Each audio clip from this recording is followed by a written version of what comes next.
പ്രിയ പ്രേക്ഷകരെ, ഇന്നൊരു സിനിമ കണ്ടു. ശിവകാർത്തികേയന്റെ നായകനായി, ജയൻ രവി വില്ലനായി, മലയാളത്തിലെ ഒരു ഗസ്റ്റ് താരമായിട്ട് അഭിനയിച്ചിരിക്കുന്ന ഒരു നടനുണ്ട്, ബേസിൽ ജോസഫ്. ഇങ്ങനെ നമ്മളെ ലീല ചേച്ചിയൊക്കെ അഭിനയിച്ചിരിക്കുന്ന സിനിമ കണ്ടു, പരാശക്തി. പേര് കേട്ടാൽ നിങ്ങൾ ആദ്യം വിചാരിക്കും ഇതൊരു ഗോഡ് ഫിലിം ആയിരിക്കും. സുപ്രീം പവർ എന്നാണ് ഉപയോഗിച്ചിരിക്കുന്നത്. ഈ സുപ്രീം പവർ എന്ന് പറയുന്നത് ഗോഡിന് മാത്രമല്ല, പ്രശ്നങ്ങൾ വരുമ്പോഴത്തേക്കും തെറ്റായ രീതിയിൽ കാര്യങ്ങൾ നിങ്ങളുടെ മുമ്പിൽ അടിച്ചേൽപ്പിക്കപ്പെടുമ്പോൾ പ്രതികരിക്കുന്നവരെല്ലാവരും സുപ്രീം പവർ ഉള്ളവരാണ്. ഞാൻ നിങ്ങളെ നിർബന്ധപൂർവം ചില സാധനങ്ങൾ, വിദ്യാഭ്യാസം നിർബന്ധിച്ച് ചെയ്യിക്കണം, മനസ്സിലാക്കാം, തെറ്റില്ല, വിദ്യാഭ്യാസമല്ലേ. പക്ഷേ പകരം എൻ്റെ ലാംഗ്വേജ് നിങ്ങൾ നിർബന്ധമായിട്ട് പഠിച്ചേ പറ്റുള്ളൂ എന്ന് പറയുന്നത് നിങ്ങൾ എങ്ങനെ അംഗീകരിക്കും? ഞാനൊരു മതത്തിൽ വിശ്വസിക്കണമെങ്കിൽ എൻ്റെ മതം തന്നെ നീ ആചരിക്കാവൂ എന്ന് പറയുന്നത് എങ്ങനെയിരിക്കും? അത് എവിടെ പോയി തീരും? പിന്നെ എനിക്കൊരു ജാതി ചിന്തയുണ്ടെങ്കിൽ, അല്ലെങ്കിൽ ഏതെങ്കിലും പാരമ്പര്യമായിട്ട് ഏവനെങ്കിലും എനിക്ക് ജാതി തള്ളി വെച്ച് തന്നിട്ടുണ്ടെങ്കിൽ ആ ജാതി മാത്രമേ ഭൂലോകത്ത് നന്നായിട്ടുണ്ടാവുമായിരിക്കും എന്ന് പറഞ്ഞാൽ എങ്ങനെയിരിക്കും? ഇതിനൊക്കെ ഞാനിപ്പോൾ എക്സാമ്പിൾ പറഞ്ഞുതരാം.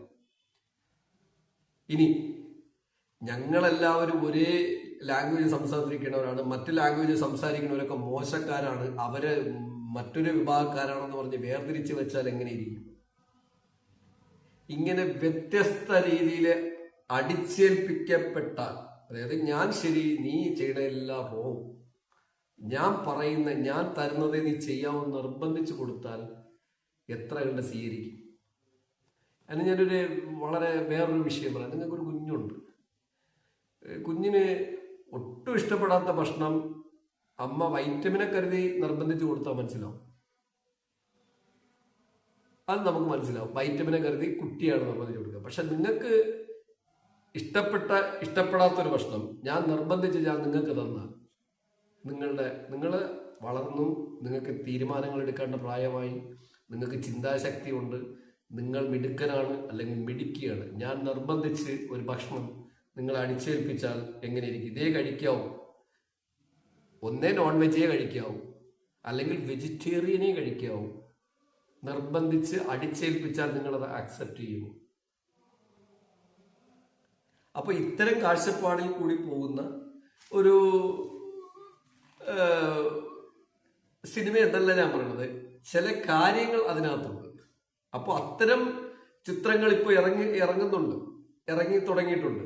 അപ്പൊ ഞാൻ ചോദിക്കുന്നതാണ്, അങ്ങനെ നമ്മൾ വേർതിരിക്കപ്പെട്ട് ജീവിച്ചാൽ, പഴയ കാലത്ത് സോഷ്യൽ മീഡിയ ഒന്നും ഇല്ലാത്ത, നെറ്റില്ലാത്ത, ഗ്ലോബലൈസേഷൻ ഇല്ലാത്ത കാലത്ത് അത് ഓക്കെ ആയിരുന്നു, ഒരു പരിധി വരെ നിയന്ത്രിക്കാൻ പറ്റും.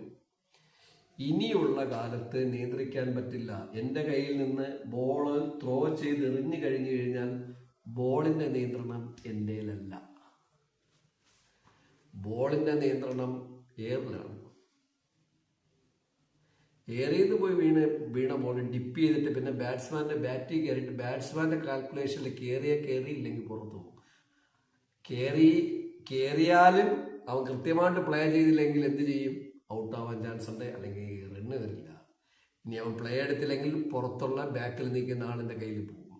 പോയി കഴിഞ്ഞിട്ട് എന്ത് ചെയ്യും? അവൻ ഔട്ടാക്കാനും ഔട്ടാക്കാതിരിക്കാനും ചാൻസ് ഉണ്ട്, പക്ഷെ ഇവിടെ മിസ്സിങ് ആണ്. ഇത് ഞാൻ പറഞ്ഞത് കയ്യിൽ നിന്നങ്ങ് പോവും. അതിനാണ് ഞാനിത് എടുത്തു വെച്ചത്. ഈ സാധനം ഇതിൽ ഗ്രിപ്പിലിരിക്കുകയാണ്, ത്രോ ചെയ്ത് കഴിഞ്ഞാൽ കയ്യിൽ നിന്നങ്ങ് പോവും. എങ്ങനെ പോകുമെന്ന് ഞാൻ പ്രേക്ഷകർക്ക് പറയാണ്. ഈ സിനിമ, പരാശക്തി സിനിമ 1965 കാലഘട്ടത്തിൽ നടന്ന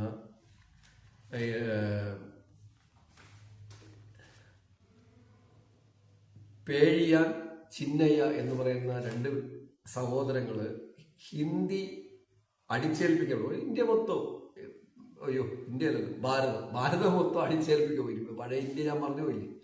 അടിച്ചേൽപ്പിക്കപ്പെട്ടപ്പോൾ കുറെ പേര് റിജക്ട് ചെയ്യുന്നു. റിജക്ട് ചെയ്തപ്പോൾ ഉണ്ടായ ഒരു സംഭവം, അതിനെ അടിസ്ഥാനപ്പെട്ട ഒരു സിനിമയാണ് Parasakthi. So beautiful film, excellent film. ഞാൻ ഓൾറെഡി പറഞ്ഞു കഴിഞ്ഞു. ഞാൻ ഇതിന്റെ വിശദാംശമായ 4 എപ്പിസോഡുള്ള വീഡിയോ ഓൾറെഡി യൂട്യൂബിലോട്ട് ഞാൻ അപ്ലോഡ് ചെയ്യാൻ വേണ്ടി റെഡിയാക്കി വെച്ച് ചെയ്തുകൊണ്ടിരിക്കുകയാണ്. നിങ്ങൾക്ക് ഇതിന്റെ 4 എപ്പിസോഡും കയറി അതിൽ കാണാം. ഞാനിവിടെ പറഞ്ഞു വരുന്നത്, ഞാനിവിടെ ഈ സിനിമയുമായിട്ട് ബന്ധപ്പെട്ട് മാത്രമല്ല, ഈ സിനിമ ഇങ്ങനെ വന്നതുകൊണ്ടും ഞാൻ ചില ചോദ്യങ്ങള് നിങ്ങൾക്ക് ചോദിക്കുകയാണ്. ഇങ്ങനെ സംഭവിച്ചാൽ എന്ത് സംഭവിക്കും? ഇങ്ങനെ ഒരിക്കൽ സംഭവിച്ചു, 1965 സംഭവിച്ചപ്പോൾ ഇങ്ങനെ സംഭവിച്ചു. അതിന് മുൻപായിരുന്നപ്പോൾ എന്തായിരുന്നു ഞാൻ നിങ്ങളടുത്ത് പറയണ്ട.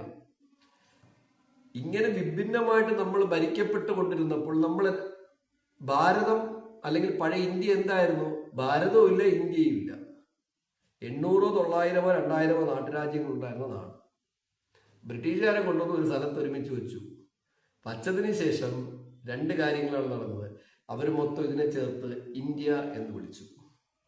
അതിനുശേഷം മതങ്ങൾ പല വിധത്തിൽ ഇങ്ങനെ വ്യത്യസ്തമായിട്ട് കിടന്നപ്പോൾ അവർക്ക് വിളിക്കാനൊരു വഴിയില്ലാതെ, കാരണം അത്രയ്ക്ക് ജാതികൾ, കാരണം 1000, 100, 200, 500, 1000, 3500, 4000, 10,000 കണക്കിന് ജാതികൾ. ഇവരെ എല്ലാവരെയും ചേർത്ത് അതിനകത്ത് വരുന്ന മറ്റ് മതവിഭാഗങ്ങളെ ചേർത്ത് അവര് ഹിന്ദു എന്ന് വിളിച്ചു. ഓ, പ്രൗഡ് ഓഫ് യു. അങ്ങനെ ഹിന്ദു എന്ന് വിളിച്ച ആ സമൂഹമാണ് ഈ ഭാരതം. എന്താണ് ഹിന്ദു? എല്ലാ വിഭാഗങ്ങളും ഇടതിരിഞ്ഞ് കിടക്കുന്നതിന്റെ വേർഡാണ് ഹിന്ദു. അല്ലാതെ ഹിന്ദു ഇല്ല. അങ്ങനെ അവർ വിളിച്ചു. അതവിടെ നിൽക്കട്ടെ, ഞാനിത് ജസ്റ്റ് ചരിത്രമല്ലേ. ഇങ്ങനെ ചരിത്രം പോയ ചില കാര്യങ്ങൾ ഒന്നാണ് ഈ സിനിമ. ഈ സിനിമ വരികയും സിനിമ ഞാൻ ഇന്ന് കാണാൻ ഇടപഴകുകയും അതുമായിട്ട് ബന്ധപ്പെട്ടിട്ട് ഞാൻ എൻ്റെ അഭിപ്രായം പറഞ്ഞു പ്രേക്ഷകർക്ക്. അതായത് നല്ല ഫിലിം കേട്ടോ, നല്ല സ്റ്റാൻഡേർഡ് ഫിലിം. സ്റ്റാൻഡേർഡ് ഫിലിം എന്ന് classical film, no entertainment film. Entertainment എന്ന് നോക്കി ആരും തിയേറ്ററിൽ പോകണ്ട, പക്ഷെ സ്റ്റാൻഡേർഡ് ഫിലിം. ഒരു 10 മിനിറ്റ് ബോറുണ്ട് എനിക്ക്. ഒരു 10 മിനിറ്റ് ഈ പടത്തിൽ വില്ലനും നായനും കൂടെ ട്രെയിനിന്റെ മുകളിൽ കിടന്ന് അടിക്കും. ഇത്രയും നല്ല സിനിമയിൽ എന്തിനാ അവിടെ കൊണ്ട് അടിവെച്ചെന്ന് എനിക്കറിയില്ല. പക്ഷെ അടി വെക്കാതിരുന്ന പ്രേക്ഷകർക്ക് പിടിക്കില്ല. ഇപ്പൊ കാന്താര സിനിമ വന്നിട്ട് അങ്ങനെ അടിയൊന്നും ഇല്ലാത്തതുകൊണ്ട് നല്ല ഫിലിം, ഭയങ്കര കളക്ഷനൊന്നും ഇല്ലാതെ പോയി. പക്ഷെ ഒരു മിനിമത്തിലെത്തി എന്നുള്ളതേ ഉള്ളൂ. അപ്പൊ ഞാൻ അതാണ് പറഞ്ഞത്. അപ്പൊ അതുകൊണ്ട് അതൊന്നും തെറ്റൊന്നുമില്ല. അത് സിനിമയ്ക്ക് വേണ്ടിയുള്ള ചേരുവകൾ അതൊക്കെയുണ്ട്. പക്ഷെ എക്സലന്റ് ക്ലാസിക്കൽ ഫിലിമാണ് കേട്ടോ. അതുകൊണ്ട് ചരിത്രം പഠിച്ചിട്ട് തിയേറ്ററിലോട്ട് നിങ്ങൾ പോകാം. അപ്പൊ ഈ സിനിമ വളരെ എഫക്റ്റീവാണ്, ബ്രില്യൻ്റ് ആണ്, നല്ല ഫിലിമാണ്. ഇനി ഞാൻ പ്രേക്ഷകർക്ക് 5 ചോദ്യങ്ങൾ ഞാൻ ചോദിച്ചു നേരത്തെ തന്നെ. അതിന്റെ 4 എപ്പിസോഡ് ഓൾറെഡി ഞാൻ ചെയ്തു കഴിഞ്ഞു. ഭാഷ, ലാംഗ്വേജ് അടിച്ചേൽപ്പിക്കാൻ പാടുണ്ടോ? ഇത് ഭാരതമാണ്, 150 കോടി ജനമുണ്ട്.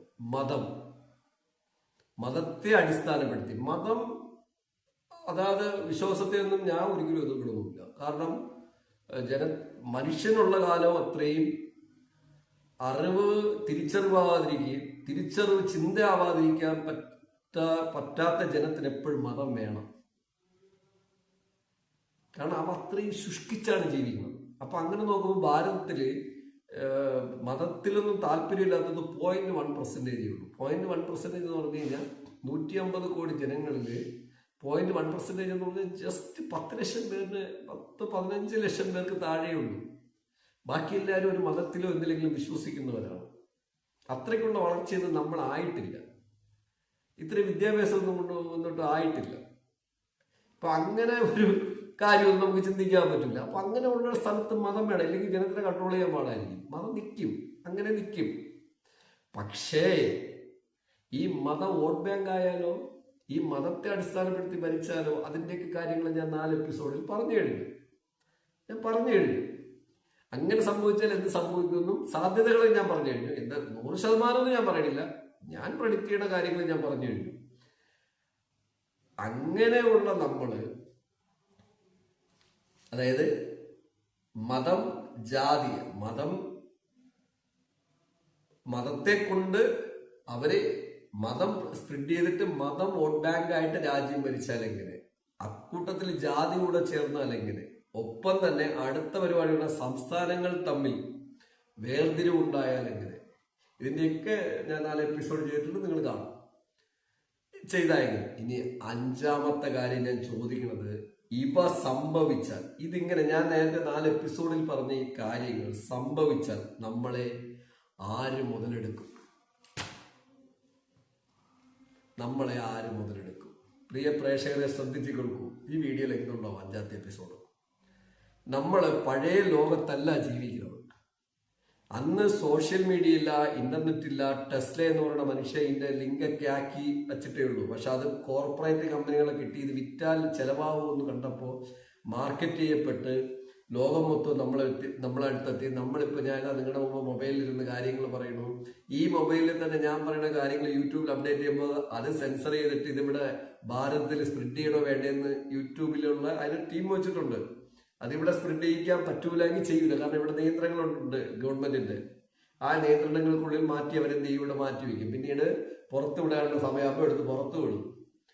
ഇത് ഞാൻ എക്സാമ്പിൾ പറഞ്ഞതാണ്. നെറ്റിലെ വർക്കുകൾ നടക്കുന്ന കാര്യങ്ങൾ പറയണ്ടേ കോർപ്പറേറ്റ് കമ്പനികളുടെ. അതായത് രാജ്യത്തിന്റെ നിയന്ത്രണങ്ങൾക്കുള്ളിൽ തന്നെയാണ് ഇവർ ചെയ്യുന്നത്. പക്ഷെ അതെല്ലാം അതായത് രാജ്യങ്ങൾക്കുള്ളിലേ നിൽക്കുള്ളൂ, വേറെ ഒന്നും ചെയ്യില്ല. ബാക്കിയെല്ലാം നിങ്ങൾ റെക്കോർഡ് ചെയ്യപ്പെട്ട്, ഇപ്പൊ ഞാൻ പറയുമ്പോഴേ റെക്കോർഡ് ചെയ്യപ്പെട്ടിട്ടുണ്ടാവും. ഇടുന്നതിന് മുമ്പ് തന്നെയൊക്കെ അവർ കേട്ടിട്ടുണ്ടാവും. അത് വേറെ കാര്യം. ഇങ്ങനെ ചെയ്യുന്ന ഈ ലോകത്ത് നമുക്ക് ഇപ്പൊ ഇന്റർനെറ്റൊക്കെ വിച്ഛേദിച്ചു കഴിഞ്ഞിട്ടും കാര്യമൊന്നുമില്ല. അതിലൊന്നും കാര്യമില്ല. വിഷയ രൂക്ഷമായ ഒന്നും ചെയ്യാൻ പറ്റില്ല. അങ്ങനെയുള്ള ഈ ലോകത്ത് നമുക്ക് അന്നത്തെ പോലെ ഒതുക്കി നിർത്താൻ പറ്റൂല. പ്രശ്നങ്ങളെല്ലാം ആളിക്കത്തും. ഇങ്ങനെ ഈ പറയുന്ന 4 കാര്യങ്ങൾ സംഭവിച്ചാൽ നാളെ എന്ത് സംഭവിക്കും? നമ്മൾ ആരും മുതലെടുക്കും? ഇനി ഞാൻ അതിലേക്ക് വരാം. പിന്നെ എല്ലാവരും പരാശക്തി സിനിമ തിയേറ്ററിൽ നിന്ന് തന്നെ കാണണം. കാരണം ആ സിനിമ ഞാൻ ജസ്റ്റ് അത് കണ്ടത് കൊണ്ടാണ് ഇന്ന് ഞാൻ ഈ ബ്ലോഗ് ഇത്രയും, കാരണം സിനിമയെ ബേസ് ചെയ്ത് എനിക്ക് ഇടാൻ പറ്റിയത്. ഇല്ലെങ്കിൽ ഞാനിതൊക്കെ ഒരു 15-20 വർഷം മുമ്പേ പറയണമെന്ന് പറഞ്ഞ് തുടങ്ങി സ്ക്രിപ്റ്റ് വച്ചിട്ടുള്ള സാധനങ്ങളാണ് സ്ക്രിപ്റ്റ് ചെയ്തിട്ടൊക്കെ. പക്ഷെ പറയാൻ പറ്റില്ല, നമ്മുടെ സിറ്റുവേഷൻ ഇതാണെന്ന്. എന്ത് പറഞ്ഞാലും ജനങ്ങൾക്കും കയറില്ല. ഒന്ന് ജാതിഭ്രാന്ത്, മതഭ്രാന്ത്, മറ്റു പലതും നമുക്ക് കയറിപ്പോയി. പിന്നെ രണ്ടാമത് സെൻസോടെ ചിന്തിക്കുന്ന ഒരു എണ്ണം കുറഞ്ഞു. സ്കൂളുകളിലെ വിദ്യാഭ്യാസ നിലവാരം ഉയരണില്ല, പഴയതിനെക്കാലം താഴോട്ട് പോകുന്നു. കോമൺ ഡിസ്കഷൻ ഒന്നുമില്ല. അപ്പൊ അങ്ങനെയൊക്കെയുള്ളതിന് നമ്മൾ പറഞ്ഞിട്ട് കാര്യമില്ല എന്ന് തോന്നിയതുകൊണ്ട് ഞാനിത് അങ്ങ് ഉപേക്ഷിച്ചിരിക്കുകയായിരുന്നു. പിന്നെ ഇപ്പൊ ഇത് ഈ ഒരു സബ്ജക്റ്റ് ചിലരെങ്കിലും ഇങ്ങനെയൊക്കെ പറയാൻ ശ്രമിക്കുന്നുണ്ടെങ്കിൽ ചിലത് നമുക്ക് പറയാമല്ലോ. അപ്പോൾ പറഞ്ഞു വെച്ചിട്ട് പോവാം. പിന്നെ എന്നെ ഇനിയിപ്പോ എനിക്ക് മരിക്കാൻ പേടിയില്ല. എന്നെ സംബന്ധിച്ച് എനിക്കിപ്പോ ഒന്നിനും പേടിയില്ല. കാരണം അതിനകത്ത് 2 കാര്യമുണ്ട്. എനിക്ക് മതത്തിൽ വിശ്വാസമില്ല, ജാതിയിൽ വിശ്വാസമില്ല. പ്രകൃതിയാണ് ഞാൻ ഗോഡായിട്ട് കാണുന്നത്. പിന്നെ നമുക്കിവിടെ എന്തിരിക്കണം, വന്നാൽ നമ്മൾ പോയി അതിൻ്റെതായ ഡൈലൂഷനിൽ പോകും. പിന്നെ സയൻസ് എനിക്ക് വളരെ പോസിറ്റീവാണ്. അപ്പൊ ഇതൊക്കെ ഉള്ളതുകൊണ്ട് എന്നെ ഇനി ഒന്നും ചെയ്തിട്ട് കാര്യമൊന്നുമില്ല. തീർന്നു കഴിഞ്ഞു. പിന്നെ 50 വയസ്സ് കഴിഞ്ഞ് എന്നെ ഇനി എന്ത് ചെയ്യാൻ? ചെയ്തിട്ട് കാര്യമില്ല. അതുകൊണ്ടാണ് ഞാൻ പ്രേക്ഷകർക്ക് പറയുന്നത്. പക്ഷെ പറയാതിരിക്കാൻ പറ്റില്ല. സാഹചര്യം ഒത്തു കിട്ടിയപ്പോൾ ഞാൻ പറഞ്ഞു, അങ്ങനെ വന്നാൽ, ഇവ സംഭവിച്ചാൽ, ഈ പറഞ്ഞ 4 കാര്യങ്ങൾ, ഭാഷ, മതം, ജാതി, സംസ്ഥാനങ്ങൾ തമ്മിലുള്ള വേർതിരിവ് സംഭവിച്ചാൽ എന്ത് സംഭവിക്കും? എന്ത് ഓർഡറോളം വരാം. ജമ്മു കാശ്മീർ മുതൽ ഞാനിരിക്കുന്ന കേരളത്തിന്റെ തിരുവനന്തപുരം വരെ, അല്ലെങ്കിൽ തെക്കേ ഇന്ത്യയുടെ കന്യാകുമാരി വരെ നിങ്ങൾ ചിന്തിക്കുക. ആദ്യം ഞാൻ തുടങ്ങുന്നത് കടൽ തീരങ്ങളിലാണ്. കടൽ തീരങ്ങൾ ഏതുവരെ നീണ്ടു കിടക്കണം നോക്കണം. അതിനകത്തുള്ള സമ്പത്ത് നോക്കണം. കടലിന്റെ അകത്തുള്ള സമ്പത്ത് നിങ്ങൾ മത്സ്യമൊന്നുമല്ല, അതൊക്കെ നമ്മൾ ഭക്ഷിക്കുന്ന കാര്യങ്ങളാണ്. അതിന്റെ അടിയിലുള്ള സമ്പത്ത് നോക്കണം. അതിന്റെ അടിയിൽ ഉള്ള സമ്പത്ത് നോക്കണം. കടൽ വറ്റിക്കഴിഞ്ഞാൽ എന്താണ് സയന്റിഫിക്കലി സംഭവിക്കണമെന്ന് നിങ്ങൾ നോക്കണം. അങ്ങനെ ഉള്ള സ്ഥലങ്ങൾ മരുഭൂമിയായാൽ അവിടെ നിന്ന് എന്താണ് ഫോസിൽ രൂപത്തിൽ നമുക്ക് കിട്ടണമെന്ന് നോക്കണം. ഇതൊക്കെ ലോകത്ത് തമ്മിൽ തല്ലാണ് ഇപ്പോ. ഇതിനു വേണ്ടിയാണ് അടിയടക്കുന്നത്. അല്ലാതെ നിങ്ങൾ ഫലപുഷ്ടമായ സ്ഥലമാണ് അന്വേഷിക്കുന്നത്. ഇപ്പൊ കേരളമല്ലേ എല്ലാ രാജ്യവും പിടിച്ചടക്കേണ്ടത്? ആര് കേരളം പിടിച്ചടക്കാൻ പറഞ്ഞു? സംഗതി നിങ്ങൾ മനസ്സിലാക്കണം. ഇങ്ങനെ ഇതിന്റെ അടികളിലെല്ലാം തന്നെ വിഭവസമൃദ്ധമായ സമ്പുഷ്ടങ്ങളാണ്. ഒന്ന്, ഇനി ഒരു 10-15-20 വർഷം കഴിയുമ്പോൾ ലോകത്ത് പൊല്യൂഷൻ വല്ലാതെ കൂടും. അന്റാർട്ടിക് ഓഷനൊക്കെ ഉരുകിപ്പോകും. അങ്ങനെ വരുമ്പോൾ ലോകത്ത് കേരളം പോലെയുള്ള സംസ്ഥാനങ്ങൾ ഏറ്റവും ടോപ്പ് ടാർഗറ്റ് ചെയ്യപ്പെടും മറ്റ് രാജ്യങ്ങൾ. കാരണം ഓക്സിജൻ, നാച്ചുറൽ ഓക്സിജൻ വലിയ ബിസിനസ്സായി മാറാൻ ചാൻസ് ഉണ്ട്. ചാൻസ് ഉണ്ടെന്നല്ല, ഉണ്ട്. അങ്ങനെ ഞാനിത് പറഞ്ഞു വരുന്നത് നമ്മൾ നോക്കണം. ജമ്മു കാശ്മീർ മുതൽ, ജമ്മു കാശ്മീർ എന്ന് പറഞ്ഞാൽ നിങ്ങൾ അറിയണം, മഞ്ഞ് മൂടി കിടക്കുന്ന താഴ്വര. മഞ്ഞ് മൂടിയിട്ട് മഞ്ഞ് ഉരുകിപ്പോയി കഴിഞ്ഞാൽ അതിൻ്റെ അടിയിൽ എന്തുണ്ടെന്ന് നിങ്ങൾ ഇപ്പം നോക്കി നോക്കൂ. ഡെൻമാർക്കിന്റെ സൈഡിലുള്ള ഒരു ഐലൻഡ് ആരോ പിടിച്ചടക്കാനൊക്കെ നോക്കണം.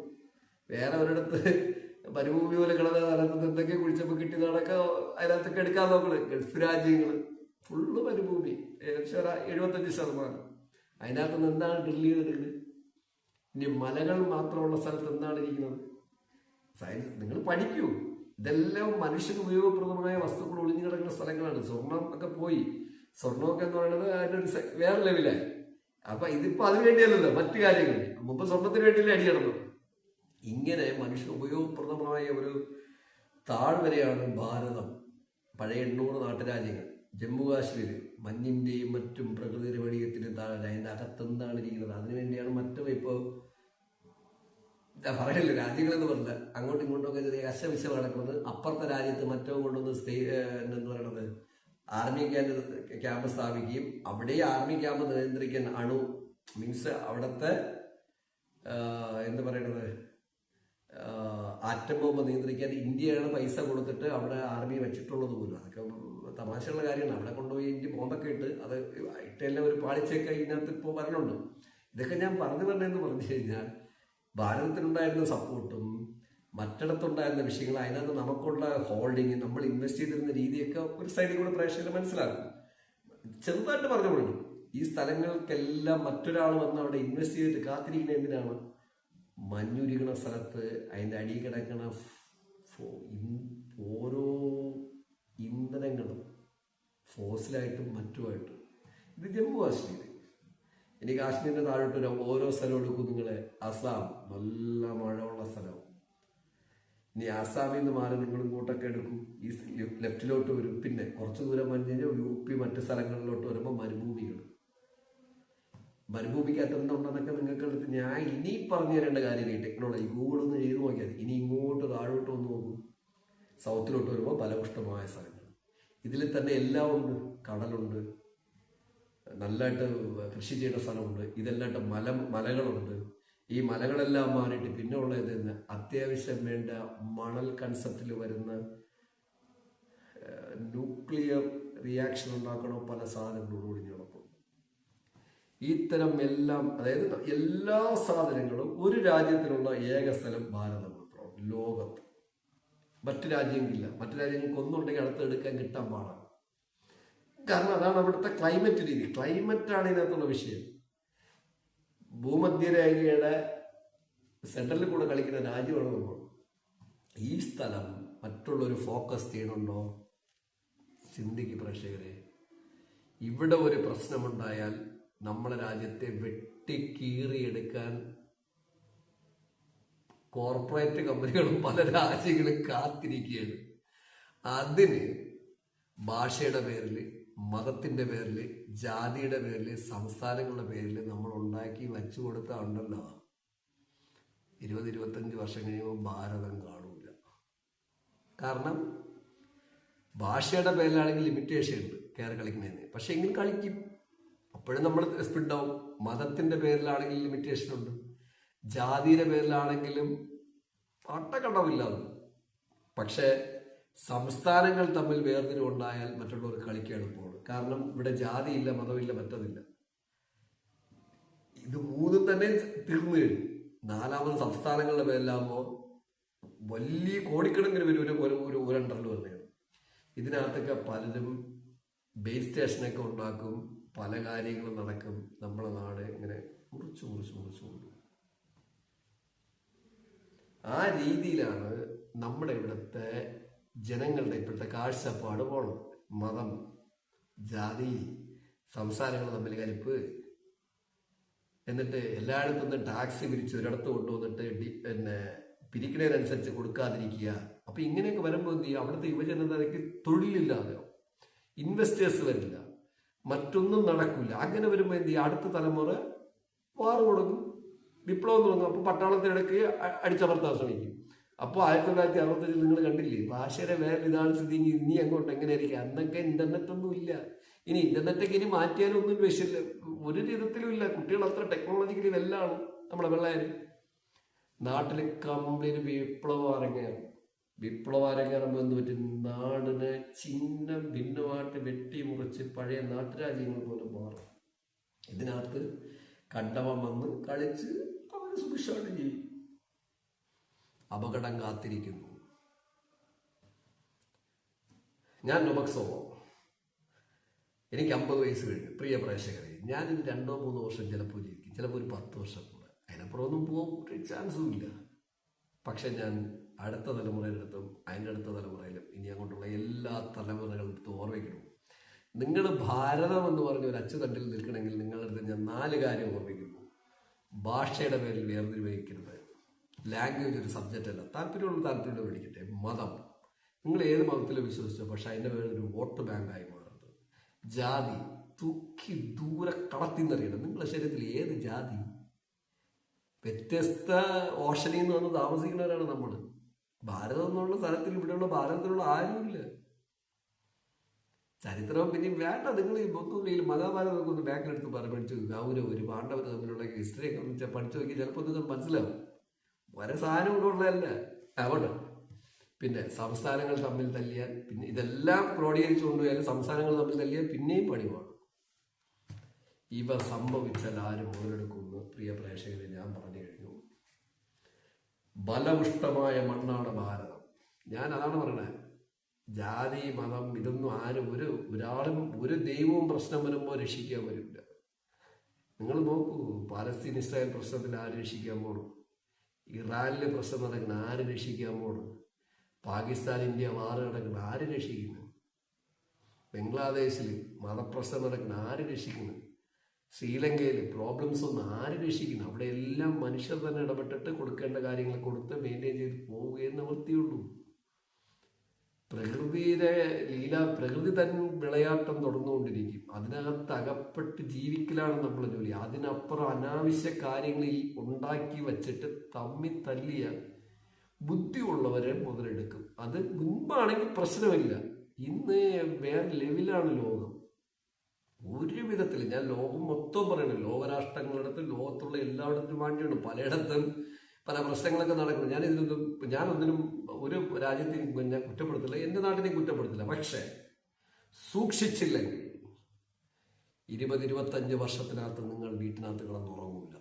മരണഭയം, കുരുക്ഷേത്രം,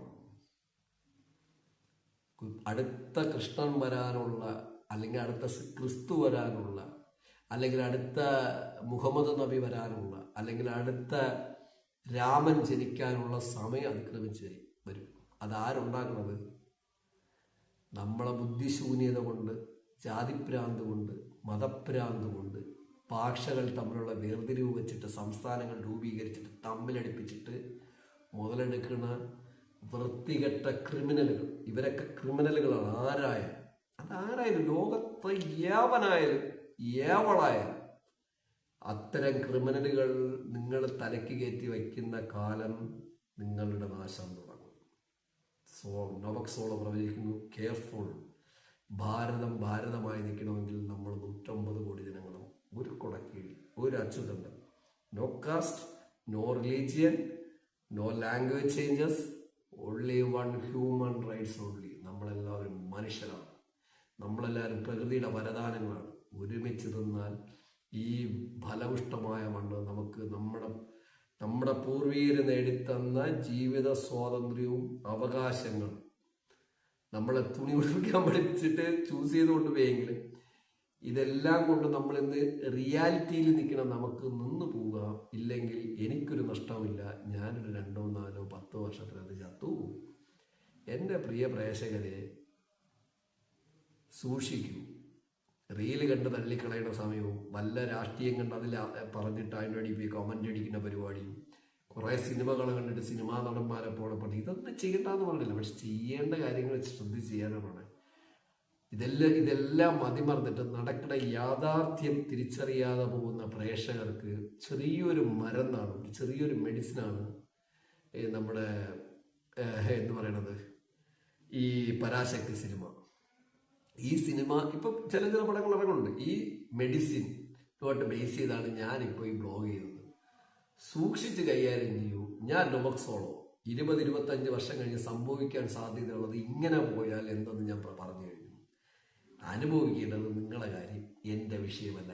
ഞാനിവിടെ ഇല്ല. എൻ്റെ ബോഡിയിലുള്ള ആറ്റങ്ങൾ ഇവിടെ ഓടി നടക്കും. അതിലൊന്നും നമുക്ക് കാര്യമൊന്നുമില്ലല്ലോ. കെയർഫുൾ, സൂക്ഷിച്ചാൽ നിങ്ങൾക്ക് നല്ലത്.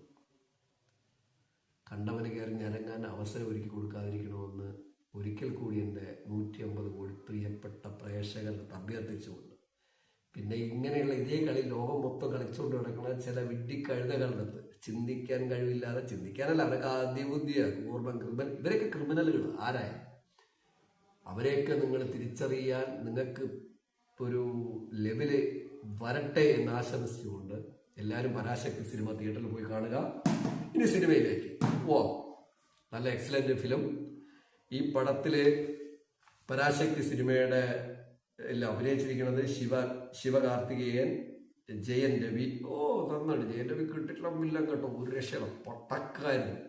പിന്നെ ശിവകാർത്തികേയനും നല്ല മാറി, പുള്ളിക്ക് എന്തൊക്കെ വീവ് വന്നിട്ടുണ്ടെന്ന് തോന്നുന്നു, കൊള്ളാം, നന്നായിട്ട് അഭിനയിച്ചിട്ടുണ്ട്. പിന്നെ ബേസിൽ ജോസഫ് ജസ്റ്റ് വന്നിട്ടുണ്ടെങ്കിൽ അവനും അത്യാവശ്യം അങ്ങനെ പോയിട്ട്. പിന്നെ ശ്രീലീല, അഥർവ, ദേവരാംനാഥ്. ഇതിൽ ശ്രീലീലയാണെന്ന് തോന്നുന്നു ഇതിന്റെ പ്രധാന നായിക. ആ പടത്തില് ആ കുട്ടി സൂപ്പർ ആക്ടിങ് കേട്ടോ, അടിപൊളി, ആത്മാർത്ഥമായിട്ട് ത്യാഗം ചെയ്ത് ഏറ്റവും കൂടുതൽ അഭിനയിച്ചിരിക്കുന്നത് ഈ നായികയും പിന്നെ നമ്മുടെ ശിവകാർത്തികേയൻ്റെ അനിയനായിട്ട് അഭിനയിച്ചവരും അവൻ്റെ കീഴിൽ വരുന്ന കുറേ കൊച്ചു കൊച്ചു കഥാപാത്രം ചെയ്യുന്നവർ, ഇവരൊക്കെയാണ് യഥാർത്ഥത്തിൽ ഈ പടത്തിൽ റിസ്ക് എടുത്ത് അഭിനയിച്ചിരിക്കുന്നത്. ശിവകാർത്തികേയൻ വളരെ ടെക്നിക്കലായിട്ടൊക്കെ തന്നെയാണ് അഭിനയിച്ചിരിക്കുന്നത്, സേഫ്റ്റി എല്ലാം നോക്കിയിട്ട്. ബാക്കിയുള്ളവരൊക്കെ ശിവകാർത്തികേയൻ മോശമെന്നല്ല അർത്ഥം, ബാക്കിയുള്ളവർക്ക് ബ്യൂട്ടി എന്ന് പറഞ്ഞാൽ എന്ത് പറയണത്, ചത്താലും കുഴപ്പമില്ല എന്ന് പറയുന്ന രീതിയിൽ ആ കഥാപാത്രത്തെ വല്ലാതെ ഉൾക്കൊണ്ട് ആത്മാർത്ഥമായിട്ട് അഭിനയിച്ചിരിക്കുകയാണ്. അത്ര നല്ല രീതിയിലാണ് ആ കഥാപാത്രങ്ങൾ പോകുന്നത്. അതിനാണ് ഞാൻ പറഞ്ഞില്ല, ആ നായിക ഇത്രയും ഡീപ്പായിട്ട് ആ പടത്തിൽ അഭിനയിക്കാതെ ഞാൻ ഒരു നായിക എന്നുള്ള നിലയ്ക്ക് അഭിനയിച്ചിരുന്നെങ്കിൽ അട്ടാർപ്പ് ഫ്ലോപ്പ് ആവുമായിരുന്നു ഈ പടം. അത്ര ആത്മാർത്ഥമായിട്ടാണ് ആ കുട്ടി ശ്രീലീലയാണെന്ന് തോന്നുന്നു ആ കുട്ടിയുടെ പേര്. So beauty. പിന്നെ അവളുടെ ഡാൻസ് പെർഫോമൻസ്, അതായത് ഈ പ്രണയമൊക്കെ കാണിക്കുമ്പോഴത്തേക്കും ആ കുട്ടിയുടെ മുഖത്തുള്ള ഒരു എക്സ്പ്രഷൻ ഉണ്ട്, അതിൽ കൂടി ബോഡിയിൽ വരുന്ന ഒരു ഫീലുണ്ട്. ഈ ഫീലൊക്കെ ഫ്രെയിം ബൈ ഫ്രെയിം കൊണ്ട് എന്നാ പോണമെന്നറിയാം. അത് ആ കുട്ടിയുടെ മാത്രം പെർഫോമൻസ് ആണ്. ഡയറക്ടർ ക്യാപ്ഷൻ കൊടുക്കുമ്പോൾ അവൾ അതിലോട്ടുള്ള ആത്മാർത്ഥത, അവളുടെ ഡെഡിക്കേഷൻ, അങ്ങനെ കൊണ്ട് അവൾ സൂപ്പർ എന്ന് പറയുന്നത്. എന്നെ ഏറ്റവും കൂടുതൽ ആകർഷിച്ച ഈ 4-5 പേര്, ഇതെല്ലാം കഴിഞ്ഞു ജയൻ രവിയുടെ വില്ലൻ വേഷം എല്ലാം കഴിഞ്ഞിട്ട് ശിവകാർത്തികേയൻ എന്ന് പറയുന്ന നടൻ വരും. അത്ര ബ്യൂട്ടിഫുള്ളാണ്, നിങ്ങൾ ആരും കുറ്റം പറയരുത് തന്നെ, കാരണം എനിക്ക് തോന്നിയതാണ് ഞാൻ പറഞ്ഞത്, നിങ്ങൾക്ക് എങ്ങനെ തോന്നിയെന്ന് അറിയില്ല. അത്ര ബ്യൂട്ടിഫുള്ളാണ്. ഇവരെല്ലാം കഴിച്ച് ലാസ്റ്റ് സ്റ്റേജിൽ ശിവകാർത്തികേയൻ വയ്ക്കാൻ പറ്റും എന്ന് പറഞ്ഞാൽ ഈ പ്രധാന നടന്മാർക്ക്. അത്ര നല്ല ഫിലിമാണ് ഇത്, ഹിസ്റ്ററി ഫിലിമാണ്. തമിഴ്നാട്ടിൽ അന്നുണ്ടായ വിഷയം, തമിഴ്നാട്ടിൽ മാത്രമല്ല, അത് കേരള സപ്പോർട്ട് ചെയ്യണോ, കർണാടക സപ്പോർട്ട് ചെയ്യണോ, ആന്ധ്ര സപ്പോർട്ട് ചെയ്യണോ, ഒറീസ സപ്പോർട്ട് ചെയ്യണോ, അത് അതിൻ്റെ പ്രത്യേകിച്ച് ക്ലൈമാക്സിൽ ഇതെല്ലാം പറയുന്നുണ്ട്. അതുകൊണ്ടാണ് ഞാൻ ഇതെൻ്റെ ലാസ്റ്റ് എപ്പിസോഡാണ്. ഇതിനുമ്പ് ഞാൻ 4-5 എപ്പിസോഡ് ചെയ്തിട്ടുണ്ട്, അതൊക്കെ നിങ്ങൾ കാണുക, നമുക്ക് മനസ്സിലാവും. അപ്പൊ ഇതെല്ലാം നമുക്ക് തരുന്ന ഒരു സന്ദേശമുണ്ട്. അപ്പൊ ആ സന്ദേശവും നിങ്ങൾ മനസ്സിലാക്കിയിട്ട് അങ്ങനെ സൂപ്പർ. അഥർവ, പിന്നെ ദേവിന്റെ രാംനാഥ്, ഗുരു സോമസുന്ദരം, പാപ്രി ഘോഷ്, അഥർവ നമ്മളെ കുളപ്പുള്ളി ലീല, നമ്മളെ ലീല ചേച്ചി അതിനകത്തുണ്ട്, നന്നായിട്ട് അഭിനയിച്ചിട്ടുണ്ട് അമ്മൂമ്മയായിട്ട്. പിന്നെ 1965 ഹിന്ദി അടിച്ചേൽപ്പിക്കാൻ ശ്രമിച്ചപ്പോൾ 2 സഹോദരങ്ങൾ ഉണ്ടാക്കിയ വിഷയമാണ് ഓൾറെഡി പറഞ്ഞത്, ഞാൻ വീണ്ടും ഓർമ്മിക്കുകയാണ്. പിന്നെ ഡയറക്ഷൻ സുധാ കൊങ്ങര, നല്ല ഡയറക്ഷൻ കേട്ടോ, സൂപ്പർ. പിന്നെ ഞാൻ പറയില്ല, സിനിമയ്ക്ക് വേണ്ടി താങ്കൾ അത്രയും ചേർത്തു, അതൊന്നും ഒരു വിഷയമല്ല. അത്രയും ഒരു വലിയ ക്ലാസ് ഫിലിം എന്നുള്ള നിലയിൽ മാറിയിരുന്നുവെങ്കിൽ വേറെ ലെവലിൽ വേണ്ട, അത് വെട്ടി മാറ്റിയിട്ട് ഏത് അവാർഡിന് വിട്ടാലും ഹോപ്പ് ഭയങ്കരമാണ്. പിന്നെ ഇതിനകത്ത് സ്ക്രീൻ പ്ലേ സുധാ കൊങ്ങര, അർജുൻ, മദൻ കർക്കി, ഫാൻ കുറുപ്പുസ്വാമി. നല്ല തിരക്കഥ കേട്ടോ, നല്ല തിരക്കഥ, സംഭാഷണം എല്ലാം നല്ല സ്റ്റാൻഡേർഡ്, അനാവശ്യമായിട്ട് ഒന്നും ഏച്ചു വെച്ചിട്ടില്ല, സൂപ്പർ. പിന്നെ അത് കഴിഞ്ഞ സ്റ്റോറി, മതിമാരൻ പുകഴേന്തി കൃത്യമായിട്ട് ഇത് മനസ്സിലാക്കി കഥ തയ്യാറാക്കി കൊടുത്ത് അതിനനുസരിച്ച് സ്ക്രിപ്റ്റ് പോയി അതിനനുസരിച്ച് എല്ലാം ഇത് സൂപ്പർ കേട്ടോ പോയി. പിന്നെ ക്യാമറ രവി കെ ചന്തം, നല്ല എക്സലന്റ് ക്യാമറ, ഒന്നും പറയില്ല, എല്ലാം നല്ല സ്റ്റൈൽ, 10 to 10, എല്ലാവർക്കും 10 to 10. Editing Sudheesh Surya, super editing Sudheesh, super എന്ന് പറഞ്ഞാൽ സൂപ്പർ, അത്ര നല്ല രീതിയിൽ പോകുന്നുണ്ട്. താങ്കളുടെ കയ്യിൽ കിട്ടിയ സാധനം നന്നായിട്ട് താങ്കൾ ചേർത്ത് വെച്ചിട്ടുണ്ട്, സൂപ്പർ എഡിറ്റിംഗ്, സൂപ്പർ 10 to 10. പിന്നെ മ്യൂസിക് GB പ്രകാശ് കുമാർ, എൻ്റെ അണ്ണ പുള്ളി, അടിപൊളി മ്യൂസിക്, കിട്ടുകാച്ചി മ്യൂസിക്. കാരണം എന്ന് പറഞ്ഞാൽ പടത്തിന് എന്താണ് വേണ്ട, അതിൻ്റെ അടുത്ത് ഡൂയറ്റ് വരേണ്ടടുത്ത് ഡൂയറ്റ്, മറ്റടുത്ത് വരേണ്ടത് ഇച്ചിരി എന്റർടൈൻമെന്റ് വരുന്നത്, അതൊക്കെ നല്ല സോങ്, സ്റ്റാൻഡേർഡ് സോങ്, ചുമ്മാ ഇൻസ്ട്രുമെന്റ്സ് ഒന്നും വെച്ച് വാരി അടിക്കാതെ നല്ല വൃത്തിക്ക് നല്ല പീസായിട്ട് എടുത്ത് 1965 കാണിച്ചിട്ടുണ്ട്. നല്ല സോങ്. താങ്കൾക്ക് 10 to 20, 10 star to 20 മ്യൂസിക്കിന്. അതാണ് പടത്തിന് വേറെ ലെവൽ. പിന്നെ നടിക്ക് 10 to 100 കൊടുക്കും ഞാൻ. പിന്നെ നമ്മുടെ ജയൻ രവിക്ക് 10 to 20, അത്ര നല്ല അഭിനയം. പിന്നെ ശിവകാർത്തികന്റെ സഹോദരനായിട്ട് അഭിനയിച്ചവനും 10 to 100. എന്നോട് ഒരു സബ് ആർട്ടിസ്റ്റുകളായിട്ട് ഒരു 8-10 പേര് കിട്ടുന്നു, അവർക്കൊക്കെ 10 to 100. ശിവകാർത്തികൻ എത്ര കൊടുക്കുന്നു 10 to 10, അത്രയേ ഉള്ളൂ, 10 to 10. അങ്ങനെ നല്ല എക്സലന്റ് ഫിലിം, എക്സലന്റ് മൂവി. പിന്നെ ഇതിന്റെ കോസ്റ്റ്യൂം അടിപൊളി, നല്ല സ്റ്റൈലായിട്ടുണ്ട്, അവർക്കും അഭിനന്ദനങ്ങൾ. പിന്നെ ഇതിന്റെ ആർട്ട് ഡയറക്ഷൻ നന്നായിട്ടുണ്ട്. ചിലയിടത്തൊക്കെ അതൊക്കെ നമ്മളെ കണ്ണിലേ പിടിക്കുള്ളൂ, ബാക്കിയെല്ലാം നല്ല സൂപ്പർ ആർട്ട് ഡയറക്ഷൻ, എക്സലന്റ്. അവർക്കൊക്കെ 10 to 10, അതിനകത്തൊരു മാറ്റവും ഇല്ല. പിന്നെ ബഡ്ജറ്റ് 150 crore മോർ എന്നാണ് പറയുന്നത്. അപ്പോൾ ഒരു 300 കോടി രൂപ തിയേറ്റർ കളക്ഷൻ വന്നാൽ 150 കോടി രൂപ സാറ്റലൈറ്റ് കൂടെ ലാഭവും. ഞാൻ പറഞ്ഞ 500 കോടിയെങ്കിലും കടന്നു പോയി സിനിമ. പോയില്ലെങ്കിൽ നമ്മൾ അത്ര വിഡ്ഢികളെന്ന് അർത്ഥം. ഒരു പടം ഈ സിനിമയ്ക്ക് ഒരു 500 കോടി രൂപയെങ്കിലും കടന്നു പോയില്ലെങ്കിൽ പൊട്ടന്മാരാണെന്ന് നമ്മൾ അർത്ഥം. നമ്മൾ പൊട്ടന്മാരെ തന്നെയാണ്. അത്രയ്ക്ക് നമ്മൾക്ക് മതഭ്രാന്തും ജാതിഭ്രാന്തും സ്റ്റാറ്റുകൾ തമ്മിലുള്ള പ്രശ്നവും ഭാഷാഭ്രാന്തും ഒക്കെ കയറി കിടക്കണമെന്നതിനാണ് അർത്ഥം. ഇതാണ് ഈ സിനിമയുടെ മൊത്തത്തിലുള്ള ഇത്. മൊത്തത്തിൽ ഞാനാണ് പ്രിയ പ്രേക്ഷകർ ടോട്ടാലിറ്റിയിൽ നല്ല super film, stylus film, class film. ഞാൻ ഇപ്പോഴും ഓർമ്മിക്കുന്നു, ഇത് എറിയണത് വരെയാണ് എൻ്റെ കയ്യിൽ. ഏറിലോട്ട് പോയി കഴിഞ്ഞാൽ നമ്മുടെ കയ്യിലല്ല, കൈവിട്ടു പോകരുത് രാജ്യം. നമ്മുടെ രാജ്യം ഭാരതം എക്കാലം നിലനിൽക്കണം. ഭൂമിയുള്ള കാലം അത്രയും നിൽക്കട്ടെ. ഇല്ല എങ്കിൽ 20-25 വർഷത്തിന് ഇടയിൽ അങ്ങോട്ടും ഇങ്ങോട്ടും തമ്മിത്തന്നെ ഞാൻ കണ്ടല്ലോ, നിങ്ങളടുത്ത് പറഞ്ഞതല്ലോ. ദേശങ്ങളില്ലാതെയാവും, സംസ്കാരങ്ങളില്ലാതെയാവും. നിങ്ങളുടെ പൂർവികർ എന്ത് ചെയ്യണമെന്ന് പോലും രേഖയിൽ ഉണ്ടാവില്ല. അത്രയ്ക്ക് ഡിലീറ്റ് ചെയ്യപ്പെട്ട് കാര്യങ്ങൾ പോകും. അതൊന്നും ഉണ്ടാകാതിരിക്കണമെങ്കിൽ ഞാൻ നൊബക്സോളോ 2020-26 ഇന്ന് 11-ാം തീയതി, 26 ജനുവരി 11-ാം തീയതി വീഡിയോ ചെയ്യാണ്. ഞാനിനിയും എത്ര കാലം ഇവിടെ ഉണ്ടാവും എന്നറിയില്ല, പക്ഷേ ഇറ്റ്സ് എ വാണിംഗ്. പ്രിയ പ്രേക്ഷകരെ, ഞാൻ തരുന്നു it's a warning. First alert, red alert. No, ഗ്രീനിന്റെ അടുത്ത് പറഞ്ഞ യെല്ലോ അലാർട്ടൊന്നും അല്ല. ഞാൻ തരുന്നു red alert. Careful, 150 crore peoples. Careful. തകർന്നു പോണത് നിങ്ങളാണ്, നിങ്ങളുടെ ഫാമിലിയാണ്. പഴയതുപോലെ നിങ്ങൾ ഓർമ്മിക്കുക, ഹിറ്റ്ലറെ ഒറ്റ ലെവലിൽ പോയപ്പോൾ എന്ത് സംഭവിച്ചു? 10 കോടി മനുഷ്യർ ചത്തു. പിന്നെ എന്ത് സംഭവിച്ചു? എല്ലാവരും പല രാജ്യത്തോട്ട് മാറിപ്പോയി. ഹിറ്റ്ലർക്ക് എന്തായി? ഇനി ലോകം മൊത്തം കമ്മ്യൂണിസ കിടുകാച്ചി എന്ന് പറഞ്ഞ് ഇറങ്ങിപ്പോയതിനു ശേഷം, അധികാരം കയ്യിൽ കിട്ടിയതിനു ശേഷം സ്വേച്ഛാധിപത്യം കാണിച്ചവർക്ക് എന്ത് പറ്റി? ചിന്തിക്കൂ. ഭാരത് നാനാത്വത്തിൽ ഏകത്വം, ഈക്വലേഷൻ ചിന്തിച്ചെഴുതിയ കാര്യങ്ങൾ മാറി നിന്നിട്ട് ഇപ്പോൾ നമ്മൾ യാത്ര ചെയ്യണ രീതിയിൽ ഇങ്ങനെ പോയാൽ എന്ത് സംഭവിക്കുമെന്ന് ചിന്തിക്കൂ. മതം മാത്രം തലയ്ക്ക് ഭ്രാന്ത് പിടിച്ച് ഭരിക്കുന്ന രാജ്യങ്ങളുടെ അവസ്ഥ ഇന്നലെ മെനഞ്ഞാന്നൊക്കെ നിങ്ങൾ നോക്കൂ. ഒരു രാജ്യം മറ്റൊരു രാജ്യത്തിനെ പിടിച്ചെടുക്കുകയാണ്. അപ്പോൾ എന്തൊക്കെയാണ് സംഭവിക്കാൻ പോകുന്നത് ഞാൻ എൻ്റെ 5 പാർട്ടി കൂടെ പറഞ്ഞു കഴിഞ്ഞു. നിങ്ങളുടെ കുടുംബത്തിൽ സമാധാനം വേണം. നിങ്ങൾക്ക് സംസ്കാരപരമായിട്ട് നിങ്ങൾക്ക് ജീവിച്ചു പോകണമെങ്കിൽ, പരസ്പരം ബഹുമാനത്തോടെ ജീവിച്ചു പോകണമെങ്കിൽ ഞാൻ പറയണു, വേർതിരിവ് പാടില്ല. അങ്ങനെ ചെയ്യുമെങ്കിൽ എനിക്കൊരു നഷ്ടമില്ല. എനിക്ക് 50ആയി, എനിക്കൊരു വേർതിരിവില്ല. എനിക്ക് കൊച്ചിലെ ഭ്രാന്തൊക്കെ ഉണ്ടായിരുന്നു. നമുക്ക് തലയ്ക്കകത്ത് ബോധം വന്നപ്പോൾ നിർത്തിപ്പോയി പരിപാടി. ഒരുത്തൻ്റെയും പുറകെ പോകില്ല.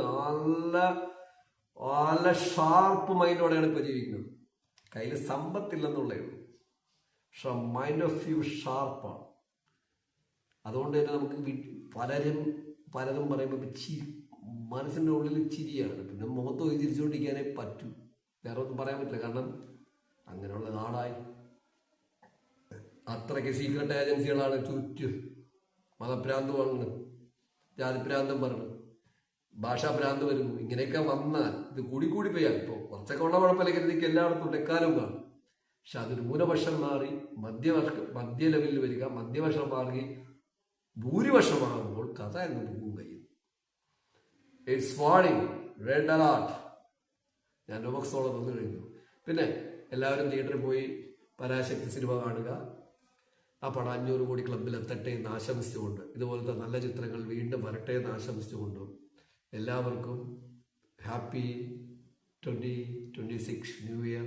ഇങ്ങനെ എന്നും മതവും ജാതി ഇല്ലാതെ നമുക്ക് ന്യൂ ഇയർ പറയാൻ കഴിയട്ടെ എന്നും ആശംസിച്ചുകൊണ്ട് ഞാൻ ഡോക്സോ സൈനിങ് ഓഫ്.